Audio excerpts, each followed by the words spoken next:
Chapter 19, Honeymoon. Our honeymoon had been planned well in advance, mainly by Jane, although I did help. We had a couple of days at home together before setting out to Australia for nearly a month. Jane had always wanted to visit Australia, and I quite wanted to see it too. Jane had dismissed my suggestion of the Antarctic as being too cold. I agreed that we would both enjoy Australia too. On the 2nd of April, Dad once more became our personal chauffeur and drove us to the airport.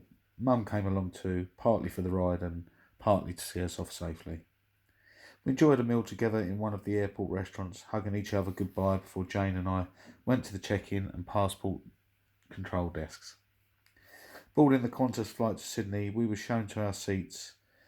We had got very lucky. We were in the front row of the middle aisle. This means we had at least 4 feet of leg room. It was like being in the first class area. The stewardess was really lovely and helpful. She seemed genuinely excited about this being our honeymoon and wished us well in the future. As the flight went on, Jane fell into a light sleep. I just sat there looking at her and marvelling at how lucky I'd been to marry such an amazing and beautiful woman. Until I needed a toilet. I made my way to the toilet, did what I had to and washed my hands. I didn't normally wear jewellery, especially rings, as they had the habit of being caught in engine parts and either being damaged or damaging you, so I was not used to wearing a wedding ring. So much that I didn't realise that I hadn't put it back on after washing my hands. I just made my way back to my seat, covered up with a blanket and snoozed next to Jane. The next thing I know, it was 2 hours later and Jane was shaking me awake. She was in a bit of a panic. Where's your ring? She asked. I looked down at my hand and my comprehension grew as I remembered taking it off to wash my hands. I jumped up and got briefly tangled in my blanket before throwing it aside, running to the toilet, which was now engaged. I stood outside for a few minutes until the door opened. The poor bloke inside barely had time to get out before I rushed inside. Sitting there on the side of the sink was my wedding ring. I exhaled loudly in relief. I heard a snigger from outside, and the man said that if I hadn't rushed in, he would have handed the ring to the stewardess. I was so relieved to have the ring back. I would not have been able to have a good start to the honeymoon or married life if I'd lost it. Our hotel in Sydney was amazing. We had a stunning panoramic view of the famous Sydney Opera and Harbour House. It couldn't have been more perfect if it had tried. The hotel even had a rooftop swimming pool, which I was brave enough to use once or twice. I had expected Sydney to be hot and dry, but it rained most of the time we were there, but the temperature was lovely, not too cold, not too hot. I wanted our honeymoon to be perfect, so before we'd left England, I went online and searched some of the top restaurants in Sydney. I booked one that looked spectacular. It was at the top of a tower, like the BT Tower in London, and the restaurant revolved, giving diners an ever-changing view of the city. The online reviews were all glowing, helping praise the Michelin-starred chef. I booked a reservation online, explaining it was our honeymoon, and the restaurant confirmed that they would give us window seats, and we were looking forward to seeing us. I couldn't help but think back to the cruise on the Thames where I proposed to Jane. We both dressed up for the meal. Jane looked as stunning as she had on her wedding day. We did not want to look too shabby when dining in such a high-class establishment. Our taxi was waiting outside and we left for the tower. Arriving there, I gave the name to our porter. He had trouble finding our name on the reservation list, but took us up in a lift to the restaurant. At the restaurant, we were greeted by a Chinese lady who said she didn't have our names on the reservation list, but that considering it was our honeymoon, we could have a window table anyway. We were surprised to see that the restaurant was not that busy, considering the hoops I had to go through to get the reservation in the first place. Jane even wondered if we'd got the wrong date. We had an amazingly average Chinese buffet, but the views made up for the food. I wondered if the restaurant was having a Chinese-themed night, but I was disappointed in the Michelin-starred chef. How could all those reviews have been so wrong? It turned out they weren't. I hadn't realised that there were 2 restaurants in the tower, and the one I'd booked was on the floor above the Chinese buffet. When we'd arrived, the porter must have assumed that we wanted the buffet and hadn't bothered to check the other restaurant's reservation list. Sydney isn't just restaurants and hotels, though. On one of the few days when it wasn't raining, we took a trip to Bondi Beach, or as Jane called it, Bondi Beach. I'd always wanted to try my hand at surfing, and Bondi was the world's surfing capital. What better place to lose my surfing cherry? The smell of the sea air as we arrived was invigorating, so fresh and clean compared to some of the beaches in the UK. We walked along the hot sands before finding a free space, setting up our towels and refreshments. We sat there soaking up the sun and holding hands as we looked at all the other people around us. Some people were sunbathing, others playing frisbee or catch. Many had taken to the sea for a paddle or swim, and others were surfing, seeing to fly over the waves. It did not take long for the prospect of surfing to lure me away from Jane. I quickly found a surfboard hire shop, chose an 8-foot-long novice board.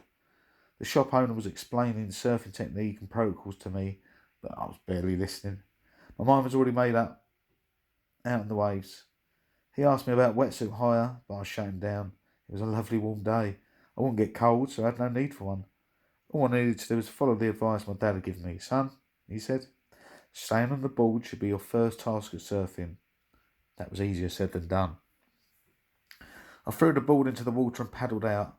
I was surfing at Bondi. I was so excited, and then saw my wave heading towards me. This was it. It wasn't a big wave, but it was mine, and enough to get my adrenaline pumping. I turned the board and started to paddle away from the wave, letting it catch up with me. That was it. This was it. This was my moment. The wave caught me. I jumped on the board and promptly fell off. Surfing is not as easy as it looks. I just hope not too many people were pointing and laughing. Still, as the saying goes, if at first you don't succeed, try again. So the next hour and a half was spent paddling around, falling off the board. I got rather good at the falling part. Still, I could feel the rubber foot pads on the board starting to take their toll on my abdomen. I thought I might have a bit of a graze from the friction, so I decided to return to the beach and Jane. As I walked up the beach, a few people looked at me and grinned. I guess they must have seen my surfing attempts.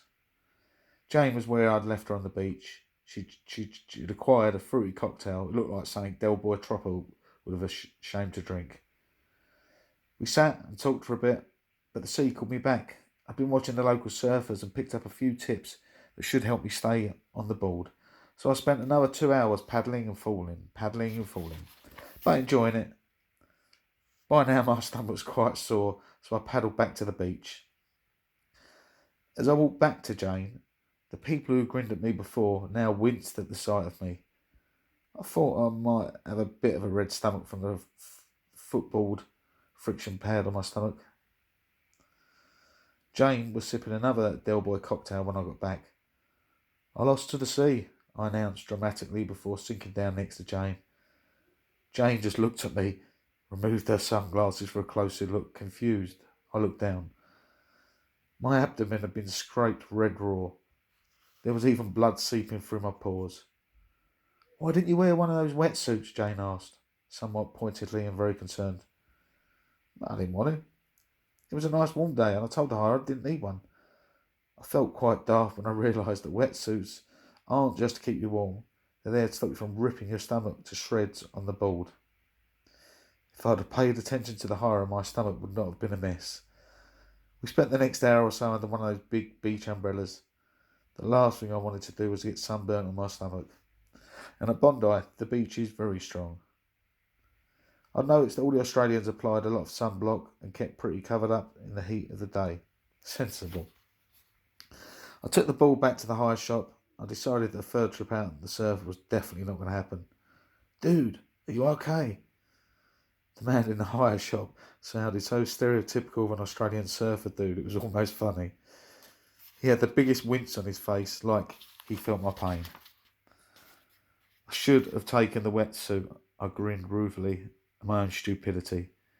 He shook his head and laughed at me and advised that I buy a particular body cream that would help with my dose of surfer's rash. This time I followed his advice. The next stop of our honeymoon adventure was Hamilton Island. It was a beautiful place, highly spoken of in the guidebook, and it looked like paradise. We arrived in a tiny little airport and met by a representative from our hotel. Our luggage was sent on ahead, and we were taken by a golf buggy. The representative was a young woman, and she drove the buggy. She told us about the history of the island, how it was privately owned, and what sort of facilities were available to us. One useful thing was that the island, the hotel, and all the other facilities were owned by the same family. Anything we wanted could be just charged to our room. It felt luxurious and decadent. The scent of the tropical flowers that grew on the wild in the island mixed with the sharp smell of sea. The overall fragrance was fresh, wild, and clean at the same time. The buggy arrived at the hotel and we checked in. Once more, we struck lucky with the view from our room. We overlooked both the swimming pool and the sea. We spent a lot of our time hiking around the island or sitting on the beach and watching the sea. We found a beautiful deserted beach on one of our hikes. Started talking about our future. The wide open horizon seemed to echo the limitless choices and options we would have before us. The highlight of our stay on Hamilton Island was the trip to the Great Barrier Reef. This is an area of outstanding natural beauty and the largest coral reef on the planet. We went scuba diving there, and I should have learned from my Bondi experience that when an expert tells you something, you listen and then do it. I was distracted by the sheer beauty of the reef, and as a result, my scuba mask went all over the place. Naturally, I could rely on my love, my life partner, my wife, to point, laugh and take pictures of me looking like a total wally. Diving at the reef was a mind-blowing experience. Brightly coloured tropical fish flitted and flicked around us, darting in and out of the coral reef. The corals themselves were beautiful, bright colours glinting in the filtered sunlight. I was stunned by the size of them, the calcified skeletons of their ancestors helping give the coral reef its size and grandeur. I was not surprised to find out the reef was visible from space. From the reef we sailed over to Whitsunday Island. It is an epitome of every image of the tropical island, from the pure white silica beaches to the lush tropical vegetation. The next stop for us was Cairns. We hired a car and took drives around the area. The city of Cairns was originally a gold mining town, but because of its coastal position, soon became a major port. The city was lovely, but the surrounding countryside with its mountains and forests was awe-inspiring. When Cairns was first discovered by Captain John Cook in 1770, he called it Trinity Bay. The Wallumbara Yidinji Aborigines, who'd been there a lot longer, had already called it Gimme. Sadly, due to social and environmental pressures, the Yidinji language and many local traditions are almost extinct. On one excursion of a nearby rainforest at Cape Tribulation, our guide was South African. He knew the area so well as if he'd been there all his life. He had a great sense of humour and had me and Jane in his fits of laughter throughout the day. We followed ancient Wallumbara Yidinji walkways through the rainforest. It was humbling to think that we were following in the footsteps of people who'd walked the same paths thousands of years ago. Another day trip to an unexpected taste of Spain down under. Paranella Park was built in the late 1920s and early 1930s by a Spanish expatriate called Jose Paranella. He decided to build the park for his wife Margarita as a taste of their Spanish home in Catalonia, and to open it to the public in the years later. He added a small theatre, tennis courts, tea garden. His story really spoke to me as I identified with his love for Spain. And he wanted to do anything to make his wife happy. As I looked at Jane, I realised I would do anything for her too. Unfortunately for Jose and Margarita, a series of natural disasters destroyed a lot of their work and the park was eventually shut down in the 1970s. In the 1990s, new owners bought the park and began the painstaking process of restoring it to its former glory. In spite of everything, it is beautiful and a wonderful story that will always live with me. All too soon, it was time to leave for Australia, start the journey back to England, We had a brief stopover in Singapore and it rained. That combined with the high temperatures made for a very sticky and humid stay. We had a walk around the Royal Botanical Gardens, which Jane really enjoyed. I was glad to see her happy. Later we went to a shopping mall. I was so glad to be in an air-conditioning building after the humidity of outdoors. We walked into one store that sold traditional herbal remedies and massages. I chose a revitalising back and neck massage. I think it was Jane's way of rewarding me after dragging me around the gardens. I changed into the thin massage shirt they offered me, and a very petite lady started the massage. The first 10 minutes were very relaxing. I was really starting to sink into a state of bliss. Then, the deep tissue massage began. For 20 minutes it felt like she was using her elbows to find every knot in my muscles, and then use her entire body weight to give extra strength to the massage. I honestly think she found every nerve in my back and had the feeling my bike accident had hurt less. She was very surprised to find out that I hadn't enjoyed the massage. Never again, ever. The return journey to England continued. We were taken in a Mercedes E-Class to the airport where we boarded our flight home. We didn't have such good seats this time, but we still had plenty of legroom, and I took extra care when using the toilet and washing my hands.